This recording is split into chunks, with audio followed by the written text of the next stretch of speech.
ಎಲ್ರಿಗೂ ನಮಸ್ಕಾರ. ಡಿಜಿಟಲ್ ಹಾಜರಾತಿ ನಿಮಗೆಲ್ಲ ಗೊತ್ತೇ ಇದೆ. ಕಾಮಸ್ ಮುಖಾಂತರವಾಗಿ ಬಹುತೇಕ ರಾಜ್ಯ ಸರ್ಕಾರದ ಎಲ್ಲ ಇಲಾಖೆ ಅಂಡರಲ್ಲಿ ಯಾರೆಲ್ಲ ಅಧಿಕಾರಿಗಳು, ಸಿಬ್ಬಂದಿಗಳು, ನೌಕರರು ಕೆಲಸವನ್ನು ಮಾಡ್ತಾಯಿದ್ದಾರೆ ಅವರು ತಮ್ಮ ಹಾಜರಾತಿಯನ್ನು ಈ ಆ್ಯಪ್ ಮುಖಾಂತರವಾಗಿ ಸಲ್ಲಿಸಬೇಕಾಗಿದೆ. ಈಗ ದಟ್ ಈಸ್ ಅದನ್ನು check in and checkout process ಅಂತ ಹೇಳ್ತಾರೆ. ಆದರೆ ಈ ಸ್ಕೂಲ್ ಟೀಚರ್ಸ್ ಅಂತ ಯಾರಿರ್ತಾರೆ ಅವರು ಈ ಅಪ್ಲಿಕೇಶನ್ ಯೂಸ್ ಮಾಡ್ತಾ ಇದ್ದಾರೆ. ಅವರಿಗೆ ತುಂಬ ಸಾಕಷ್ಟು ಸಮಸ್ಯೆಗಳು ತಲೆದೋರ್ತಾ ಇದೆ. ಈಗಾಗಲೇ ಈ ಬಗ್ಗೆ ನಾನು ಸುಮಾರು ಒಂದು 2 ರಿಂದ 3 ವಿಡಿಯೋಗಳನ್ನು ಅಪ್ಲೋಡ್ ಮಾಡಿ ಹೇಳಿದ್ದೆ ಯಾವ್ಯಾವ ಟೆಕ್ನಿಕಲ್ ಇಶ್ಯೂಸ್ ಆಗ್ತಾಯಿದೆ ಅಂತ ಅಂದ್ಬಿಟ್ಟು. ಸೊ ನಮಗೇನು ಎವ್ರಿಡೇ ಅಪ್ಡೇಟ್ಸ್ ಕೊಡಬೇಕಾದ್ರೆ ಇದಕ್ಕೇನಾದರೂ ಸೊಲ್ಯೂಷನ್ ಸಿಗುತ್ತೆ, ಏನಾದರೂ ಇದಕ್ಕೆ ಸಂಬಂಧಪಟ್ಟ ಹಾಗೆ ಪರಿಹಾರ ಕೊಡ್ತಾರೆ, ಅದಕ್ಕೆ ಪೂರಕವಾದ ಸುದ್ದಿಗಳು ಬಂತು ಅಂತಂದರೆ ನಿಮ್ಮ ಜೊತೆ ಹಂಚ್ಕೊಳ್ಳಿಕ್ಕೆ ನಮ್ಮ ಪ್ರಯತ್ನ ಇದ್ದಿರುತ್ತೆ. ಆದರೆ ಯಾಕೋ ಇದು ಎವ್ರಿಡೇ ಈ ಸಮಸ್ಯೆ ಹೈಕ್ ಆಗ್ತಾಯಿದೆ ಹೊರತು ಇದು ಕಡಿಮೆ ಆಗ್ತಿಲ್ಲ. ಈಗ that is a problem. So ಏನೀಗ ನಗರ ಪ್ರದೇಶದಲ್ಲಿ ಕೆಲಸವನ್ನು ಮಾಡ್ತಕ್ಕಂಥ ಟೀಚರ್ಸ್ಗೆ ಯಾವ ಸಮಸ್ಯೆಗಳು ಆಗ್ತಾಯಿಲ್ಲ. ಆಲ್ಮೋಸ್ಟ್ ಅಲ್ಲಿ ನೆಟ್ವರ್ಕ್ ಇಶ್ಯೂಸ್ ಇರೋಲ್ಲ, ಬೇಗ ರಿಜಿಸ್ಟ್ರೇಟ್ ಮಾಡ್ಕೊಳ್ಬೋದು, ಆನ್ ಟೈಮ್ಗೆ ಚೆಕ್ ಇನ್ ಮಾಡ್ಬೋದು, ಆ್ಯಂಡ್ ಬಿಫೋರ್ ದಟ್ ಈವ್ನಿಂಗ್ ಟೈಮಲ್ಲಿ ಅವರು ಆರಾಮಾಗಿ ಚೆಕ್ಔಟ್ ಮಾಡಿ ತಮ್ಮ ಇಡೀ ದಿನದ ಹಾಜರಾತಿಯನ್ನು ಯಾವುದೇ ಸಮಸ್ಯೆ ತಲೆದೋರ್ದೇ ಅವ್ರು ಸಬ್ಮಿಟ್ ಮಾಡಲಿಕ್ಕೆ ಅವಕಾಶ ಇದೆ. ಆದರೆ when it comes to village, ಹಳ್ಳಿಗಳಲ್ಲಿ ಕೆಲಸ ಮಾಡ್ತಕ್ಕಂಥ ಟೀಚರ್ಸ್ಗೆ ಸಾಕಷ್ಟು ಸಮಸ್ಯೆಗಳಾಗ್ತಾ ಇದೆ ಈಗ. ಸೊ ನೋಡಿ, ಗ್ರಾಮೀಣ ಭಾಗ ಅಂದ ತಕ್ಷಣ ಮೊದಲು ನಮಗೇನು ಸಮಸ್ಯೆ ಇಲ್ಲಿ ತಲೆದೋರುತ್ತೆ, that is network issue, network ಸಮಸ್ಯೆ. ಆ ನೆಟ್ವರ್ಕ್ ಸಮಸ್ಯೆ ಇಲ್ಲ ಅಂತಂದರೆ ಯಾವುದೇ ಕಾರಣಕ್ಕೂ ಇಡೀ ಅಪ್ಲಿಕೇಶನ್ ವರ್ಕ್ ಮಾಡಲ್ಲ.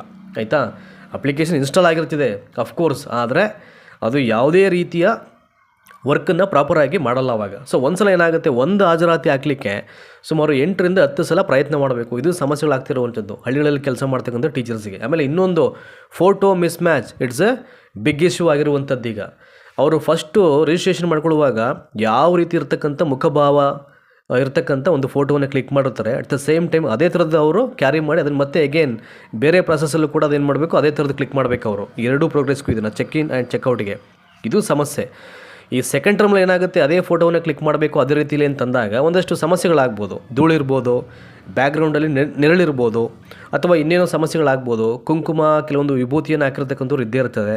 ಅವಾಗ ಏನಾಗುತ್ತೆ, ಅದು ಎಲ್ಲವನ್ನೇ ಗ್ರಹಿಸ್ತಾ ಇರುತ್ತೆ ಕ್ಯಾಪ್ಚರ್ ಮಾಡಬೇಕಾದ್ರೆ. ಅಲ್ಲಿ ಏನಾದರೂ ಮೊದಲಿನ ಫೋಟೋ ಮತ್ತು 2ನೇ ಸಲದ ಫೋಟೋ ಕ್ಲಿಕ್ ಮಾಡಬೇಕಾದ್ರೆ ಸಣ್ಣ ಪುಟ್ಟ ಚೇಂಜಸ್ ಇದ್ರೂ ಕೂಡ ಏನಾಗುತ್ತೆ, ಇಮಿಡಿಯೇಟ್ ಮೆಸೇಜ್ ಬಂದ್ಬಿಡ್ತೀವಿ ಅವರಿಗೆ, ಫೋಟೋ ಮಿಸ್ ಮ್ಯಾಚ್ ಅಂತ ಅಂದ್ಬಿಟ್ಟು.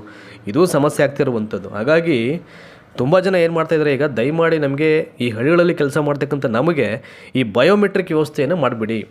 ಸೊ ನಾವು ಮ್ಯಾಕ್ಸಿಮಮ್ ಸ್ಕೂಲಲ್ಲೇ ಇದ್ಕೊಂಡು ನಾವೇನಾದರೂ ಮಾಡಲಿಕ್ಕೆ ಪ್ರಯತ್ನ ಮಾಡ್ತೀವಿ, ನಮ್ಮ ಹಾಜರಾತಿಯನ್ನು ಯಾವುದೇ ಪ್ರಾಬ್ಲಮ್ ಇಲ್ಲದೆ ಸಲ್ಲಿಸ್ಬೋದು, ಅದಕ್ಕೆ ಅವಕಾಶ ಮಾಡಿ ಅಂತ ತುಂಬ ಜನ ಟೀಚರ್ಸು ಈಗ ಇಲ್ಲಿ ಈ ಕೋರಿಕೆಯನ್ನು ವ್ಯಕ್ತಪಡಿಸ್ತಾ ಇರುವಂಥದ್ದು.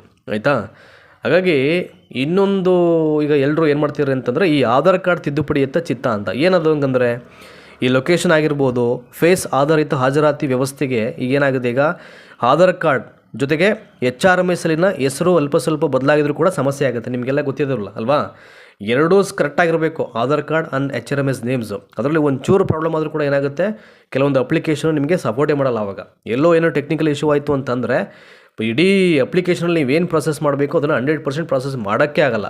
ಹಂಗಾಗಿ ಇದ್ರ ಮೊರೆ ಹೋಗ್ಬಿಟ್ಟಿದ್ದಾರೆ ಈಗ.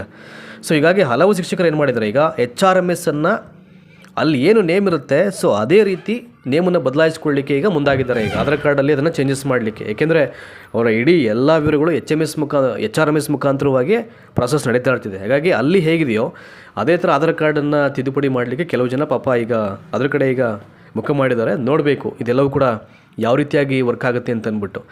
ಇನ್ನು ನೆಕ್ಸ್ಟು ಏನು ಈ ಫೇಸ್ ರೀಡಿಂಗ್ ಬಯೋಮೆಟ್ರಿಕ್ ಏನಕ್ಕೆ ಟೀಚರ್ಸ್ ಇದನ್ನು ಬಯಸ್ತಾ ಇದ್ದಾರೆ, ಕೇಳ್ತಾ ಇದ್ದಾರೆ ತಮ್ಮ ಕೋರಿಕೆಯಲ್ಲಿ ಅಂತಂದರೆ, ಈ ಕಾಮ್ಸ್ ಅಪ್ಲಿಕೇಶನ್ ಏನಿದೆ ಇದು ನೆಟ್ವರ್ಕ್ ಸಮಸ್ಯೆ ಆಗ್ತಿದೆ. ನಾನು ಆವಾಗಲೇ ಹೇಳಿದಾಗಲೇ ಒಂದು ಹಾಜರಾತಿಗೆ 5 ರಿಂದ 10 ಸಲ ಟ್ರೈ ಮಾಡಬೇಕು. ಒಂದೊಂದ್ಸಲ ಅದು ಆಗಲ್ಲ.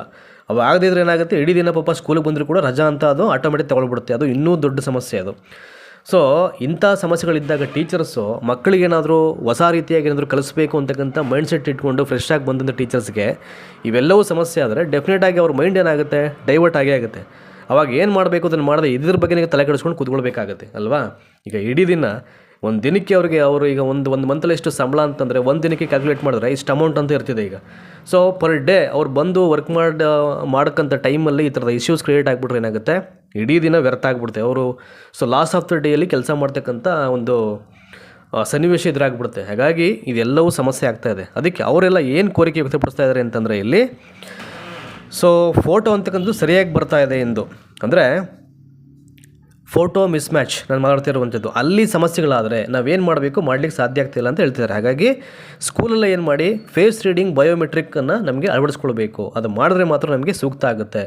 ನಾವು ಸ್ಕೂಲಲ್ಲೇ ನಮ್ಮ ಕೆಲಸವನ್ನು ಮಾಡಿಕೊಂಡು ಫೇಸ್ ರೀಡಿಂಗ್ ಬಯೋಮೆಟ್ರಿಕ್ ಮುಖಾಂತರವಾಗಿ ಹಾಜರಾತಿನ ಸಲ್ಲಿಸಲಿಕ್ಕೆ ನಮಗೆ ಸಾಧ್ಯ ಆಗುತ್ತೆ. ಸೊ ಅವಾಗ ಏನಾಗುತ್ತೆ, ಯಾವುದೇ ಫೋಟೋಸ್ ಇಶ್ಯೂಸ್ ಆಗಲಿ, ಫೋಟೋ ಮಿಸ್ಮ್ಯಾಚ್ ಸಮಸ್ಯೆಗಳಾಗಲಿ ಇದ್ಯಾವುದು ಮುಂದೆ ನಮಗೆ ತಲೆದೋರಲ್ಲ. ಸೊ ಈ ಎಲ್ಲ ಸಮಸ್ಯೆಯನ್ನು ಭಾಳ ಬೇಗ ಬಗೆಹರಿಸಿ ಅಂತ ಅಂದ್ಕೊಂಡು ಈಗ ಸಾಕಷ್ಟು ಜನ ಟೀಚರ್ಸು ತಮ್ಮ ಅಭಿಪ್ರಾಯವನ್ನು ಅಥವಾ ತಮ್ಮ ಕೋರಿಕೆಯನ್ನು ವ್ಯಕ್ತಪಡಿಸ್ತಾ ಇದ್ದಾರೆ. ಹಾಗಾಗಿ ಗ್ರಾಮೀಣ ಭಾಗದಲ್ಲಿ ಇರ್ತಕ್ಕಂಥ ಸಮಸ್ಯೆಯನ್ನು ಪರಿಪೂರ್ಣವಾಗಿ ಇವರು ಏನು ಮಾಡಬೇಕು, ಅದಕ್ಕೆ ಸೊಲ್ಯೂಷನ್ ಕೊಡಬೇಕು. ಅದಿಲ್ಲ ಅಂತಂದರೆ ಇದು ಸಮಸ್ಯೆ ಹಾಗೆ ಉಳ್ಕೊಳ್ಳುತ್ತೆ, ಅದಕ್ಕೆ ಮುಕ್ತಿ ಸಿಗಲ್ಲ ಬೇಗ.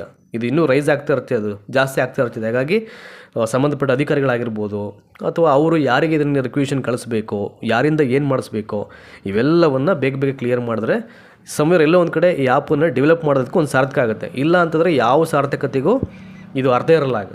ಹಾಗಾಗಿ ನಾನು ಹೇಗೇನು ಇದನ್ನು ಹೇಳಬೇಕಿತ್ತು ನಮ್ಮ ವಾಹಿನಿಯಿಂದ ಹೇಳಿದ್ದೀನಿ. ನೋಡೋಣ ಇದಕ್ಕೆ ಸಂಬಂಧಪಟ್ಟಾಗ ಅಪ್ಡೇಟ್ಸ್ ಬಂತು ಅಂದರೆ ಅದ್ರ ಬಗ್ಗೆ ಕೂಡ ಮಾಹಿತಿ ಕೊಡ್ತೀನಿ. Thank you so much for watching this video.